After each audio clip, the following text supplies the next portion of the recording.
just been hearing about your plans. Have you, Miss McFarland? Yes, from Lee Johnson. To settle here and build a life for yourself. I'm afraid those aren't my plans. See, I already have a life. Well, I had one, and I'm trying to reclaim it. Or maybe what you could say is I had two, and I'm trying to end one of them so the other can survive. You do so love to talk in riddles, Mr. Marston. Do you do that, I wonder, as a substitute for having anything interesting to say? Probably, Miss McFarland. Oh, call me Bonnie, you fool. Call me Bonnie. Miss McFarland, I'm married. I have a son. I had a daughter, but she died. Years before that, I rode in a gang. We robbed banks, trains, held people ransom. We killed people we didn't like. Bill Williamson was in that gang. Now, if I don't capture my former brother in arms, great harm will befall my family. Now, I don't suppose any of this is very interesting to you, but I hope it explains why I wasn't so eager to talk about it. No, I do understand. I had no idea. You poor man. Even in this new country, memories don't really fade. My father was an illiterate Scot born on the boat into New York. He never saw his homeland, but to hear him talk about it, you'd imagine he only ever ate haggis and wore a kilt. And he hated the English for what they had done to his great-grandparents that he'd never met. People don't forget. Nothing gets forgiven. That's true. Especially when it comes to money. And you know, even now, after all his labors, my father's debts are still terrible. I worry every day about us losing the ranch. It would kill him. My father died when I was 8 years old. His eyes were, well, let's just say he was blinded in a bar fight south of Chicago. My mother died during childbirth. She was a prostitute, and he was her, well, I don't know what he was. So I was sent off to an orphanage and ran away and fell in with a gang. My word. What a difficult life you've lived. The leader of the gang taught me how to read, taught me how to see all that was good in the world. He was a great man in a way. But you killed people. Sure, and I've suffered for it. And that's the life I left, or tried to leave. Said too much, Bonnie. I'm an uneducated killer, sent here to do all I can do well. Kill a man in cold blood so that another man may do his part to cut crime in an area, and a rich man can be elected governor on the back of these promises. Civilization is a truly beautiful thing, Mr. Marston. Listen, can you help me? Well, I can try. What do you need, money? No, nothing so complicated. I need an extra hand to take out the herd to pasture. Sure. Point me in the right direction.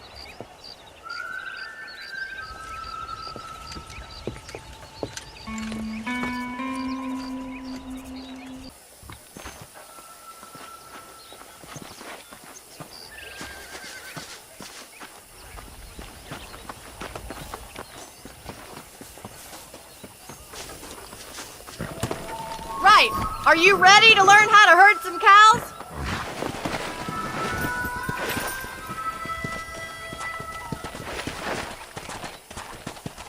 Thank you for telling me all that back there. It must have been hard for you. I hope you understand now why I've been playing my cards somewhat close to my chest. I didn't know you had a wife and child. Then again, I don't think I ever asked. They're lucky to have a man like you. I ain't so sure about that, but thank you. Hey there!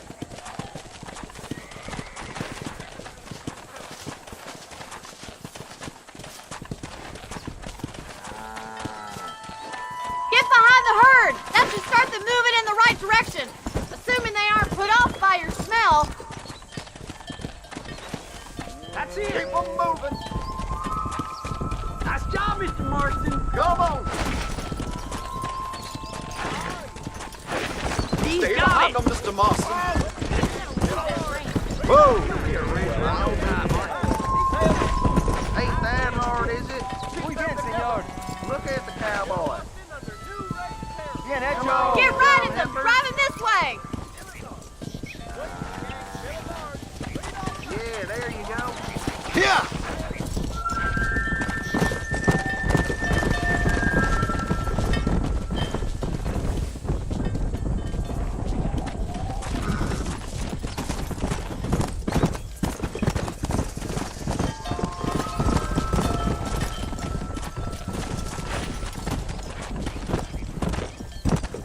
Let's go!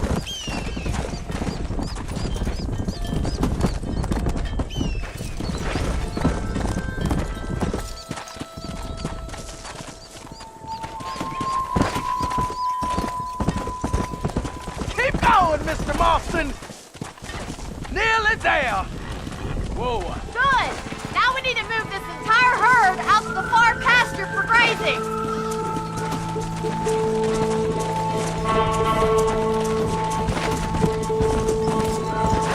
Swing back and forth behind them! Keep them nice and tight!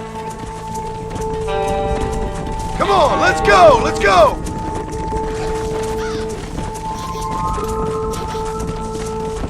Let's go! Keep it moving!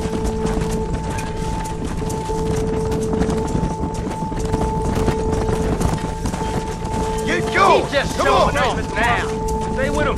Keep that herd together now. Whoa.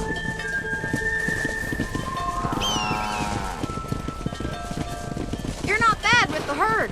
Ranching might be your true calling, Mr. Marston. Either that, or you were a cow in a past life. Thank you, Miss McFarland. I'll see you later. I have work to do back at the ranch. Whoa.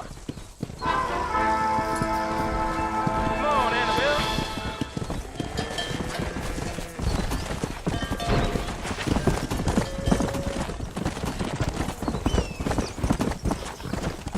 Come on!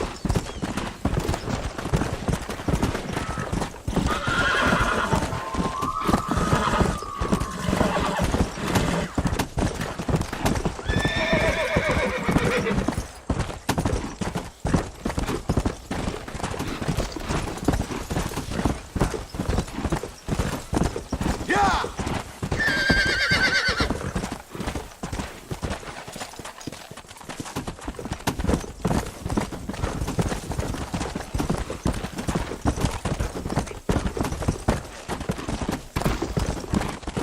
Yeah!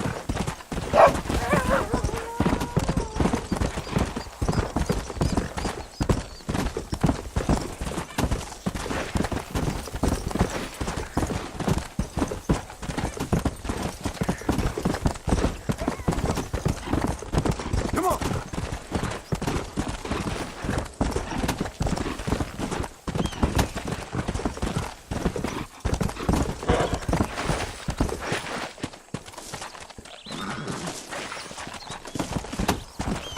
Let's go!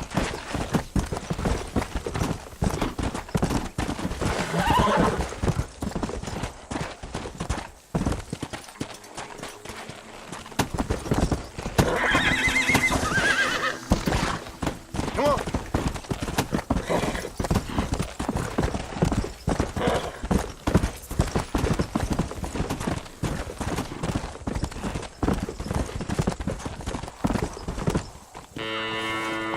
Ah!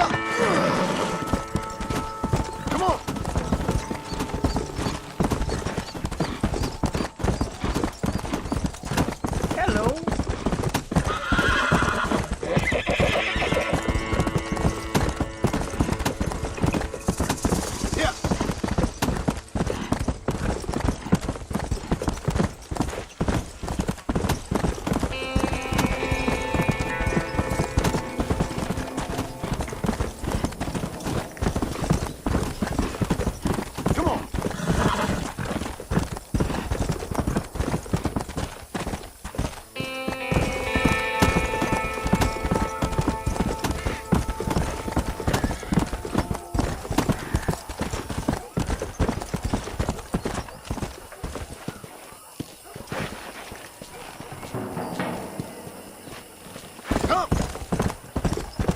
Blow it up now.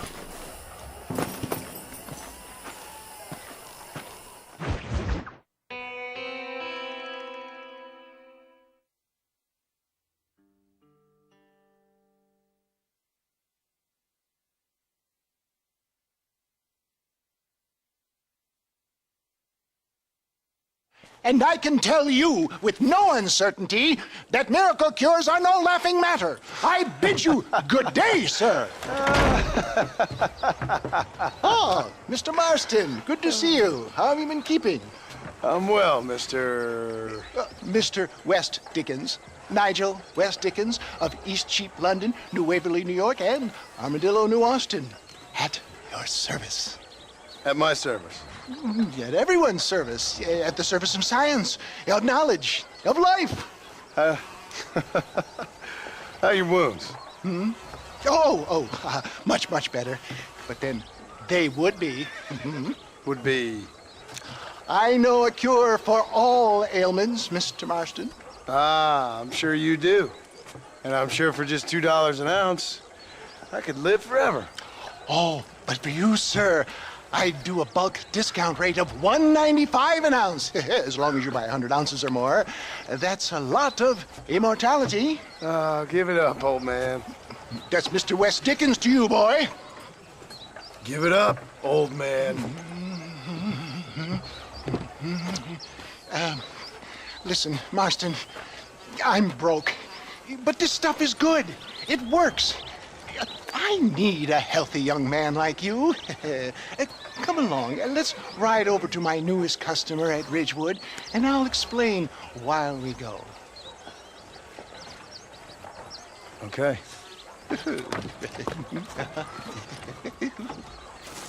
To Ridgewood Farm, the sick and needy await us. Oh, the life of a wandering saver of souls.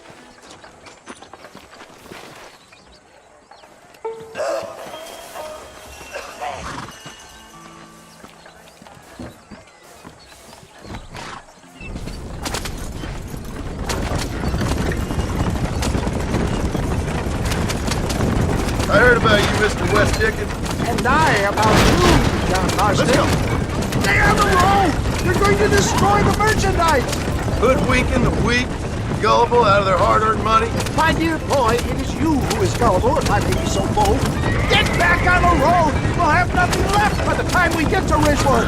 For heeding such ill-informed scuttlebutt. You're as full of wind as a horse with the colic.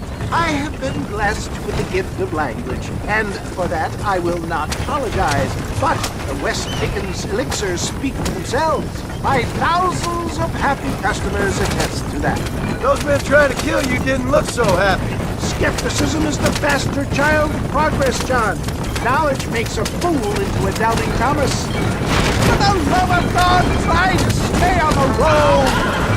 It's the cross I bear as a pioneer in the fields of commerce and medical research. Stay on the road! You're going to destroy the merchandise! You seem to be mistaking me for an idiot. Get back on the road! We'll have nothing left by the time we get to Ridgewood!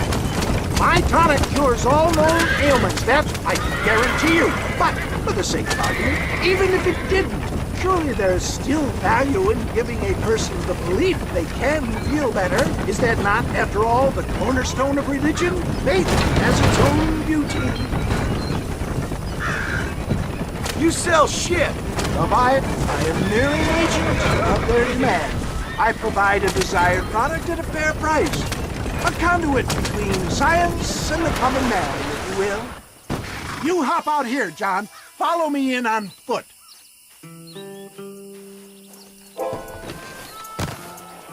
I'll see you there. Be ready to enchant the crowd.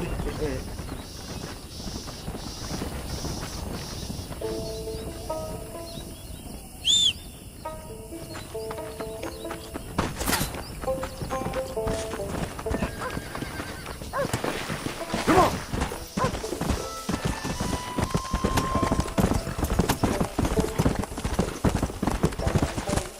Welcome, welcome all! You will not regret it! Friends, hard-working souls of Cholla Springs, gather round, gather round. Do you suffer from rheumatism, lumbago, acute chronic sciatic, neurologic, or inflammatory pain? Well, I represent the only company that makes the genuine article that cures headaches, neuralgia, earache, toothaches, backache, swelling, sprains, sore chests, swelling of the throats, contracted cords and muscles, anxieties and ravaged nerves, stiff joints, wrenches, dislocations, cuts and bruises, and it adds vitality and vigor to the healthy man. But can you prove it, old man? Oh, I'm sure there's some customer here who could prove the qualities of it by taking a drink right now. You, sir, come up here. Step right up. That's the spirit. Ladies and gentlemen, pay close attention. This poor, wretched volunteer, entirely unknown to me, will demonstrate the effects of Dr. West Dickens' own patent tonic.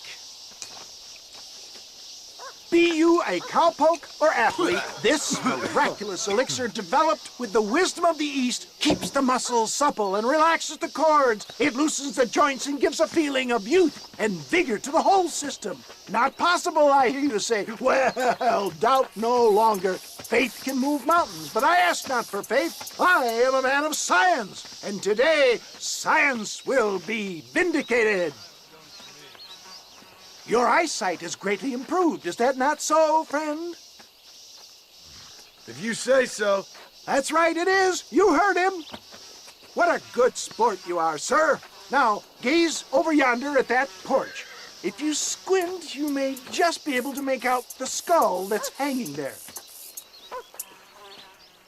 Go ahead, friend. Shoot that skull and demonstrate the miraculous eyesight you now possess.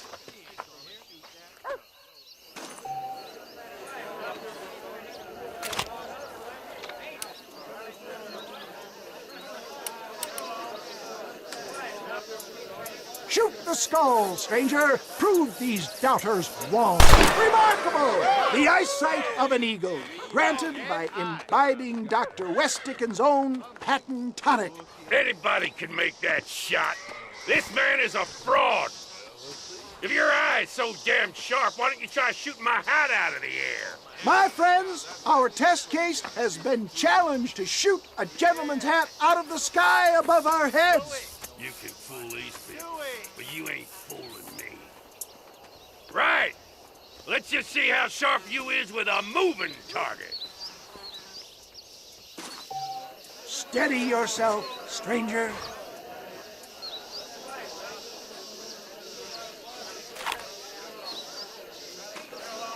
You're more crooked than a snake in a cat. Ah, what I tell you? Do not write him off yet. He is still adjusting to the powerful tonic. Well, you want to try that again, sharpshooter? Come on, then. Right, friend. Here it comes. Whoa! You ready to get him buried? Have you ever seen such an eye? Behold the power of the elixir plucked out of the sky. Hey! Hey! What? You think you can put a hole in a man's hat and just walk away, do you? Well, it don't work like that around here. Come on!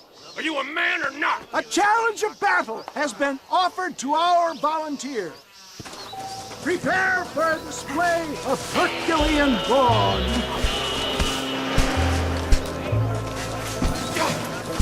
Look at that! Inhuman strength! All right, let's finish this. There it is, skeptics and dissenters, irrefutable proof. Do not let this opportunity pass you by. Look, he's over there. Go get him. This ends now. Watch out, he's got a gun. Who the hell do you think you are? You ain't leaving here alive.